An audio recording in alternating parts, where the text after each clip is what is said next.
নমস্কার বন্ধুরা, আশা করি তোমরা সকলে খুব ভালো আছো। আজকে আমি রান্না করব ভেন্ডির একটা ইউনিক রেসিপি। তার জন্য এখানে ভেন্ডি কেটে নিয়েছি, আলু পাতলা পাতলা করে কেটে নিয়েছি, এখানে একটা টমেটো আমি কুচি করে নিয়েছি। এদিকে একটা কড়াইতে বেশ কিছুটা তেল ভালোভাবে গরম করে নিয়েছি। এই তেলের মধ্যে এখন ভেন্ডিগুলো দিয়ে ভালোভাবে ভেজে নেব। হালকা করে একটু নেড়ে চেড়ে নেব। হালকা করে নেড়ে চেড়ে এভাবে নেড়ে চেড়ে ভেন্ডিটা ভালোভাবে ভাজা ভাজা করে নেব। ভেন্ডিটা ভালোভাবে ভাজা ভাজা হয়ে গেছে, এবার তুলে নেব। ওই তেলের মধ্যে আলুগুলোও ভেজে নেব, হালকা করে একটু নেড়ে চেড়ে নেব। এবার এর মধ্যে দিয়ে দেব হালকা করে লবণ আর হলুদ গুঁড়ো, দিয়ে ভালোভাবে আলুটা লাল লাল করে ভেজে নেব। ভালোভাবে হলুদ আর লবণটা মিশিয়ে নেব আলুর সাথে।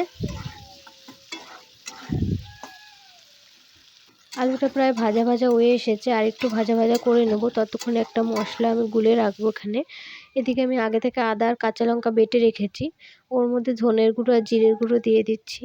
আর দিয়ে দেবো পরিমাণ মতো হলুদ গুঁড়ো আর পরিমাণ মতো লবণ দিয়ে দেবো।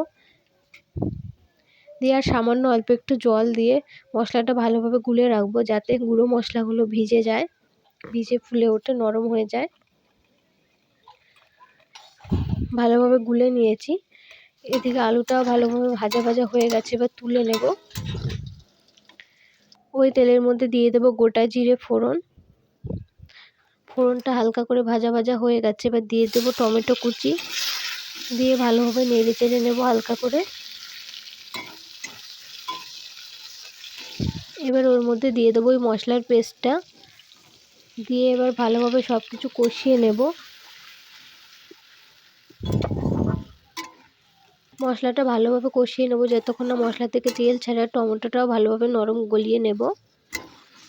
মশলাটা ভালোভাবে কষিয়ে নিয়েছি, টমেটোটাও গলে গেছে, মশলা থেকে তেল ছেড়ে এসেছে। এবার এর মধ্যে ভেজে রাখা আলু আর ভেন্ডিটা দিয়ে দেব,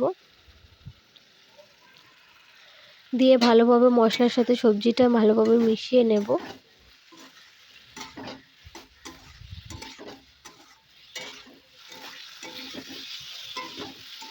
মশলার সাথে সবজিটা ভালোভাবে মিশিয়ে নিয়েছি। এবার এখানে পরিমাণ মতো জল দিয়ে দেব। ভালোভাবে নেড়ে চেড়ে একটু মিশিয়ে নেব, তারপরে ঝোলটা ফুটিয়ে নেব। আলু আর ভেন্ডিটা সেদ্ধ করে নেব। ভালোভাবে ঝোল ফুটে গেছে, আলু আর ভেন্ডিটাও ভালোভাবে সেদ্ধ হয়ে গেছে। এবার নেড়ে চেড়ে দিয়ে আরেকটু ঝোলটা ফুটিয়ে কমিয়ে নেব, গামাখা গামাখা করে নেব, তাহলে খেতে খুবই ভালো লাগবে। ঝোলটা ফুটিয়ে ভালোভাবে কমিয়ে নিয়েছি, গামাখা হয়ে গেছে, এবার নামিয়ে নেব। আশা করি তোমাদের ভালো লেগেছে। তোমাদের যদি ভালো লাগে তাহলে লাইক আর শেয়ার করো। একবার এরকমভাবে রান্না করে আমাকে কমেন্ট করে জানিও কেমন লেগেছে রেসিপি।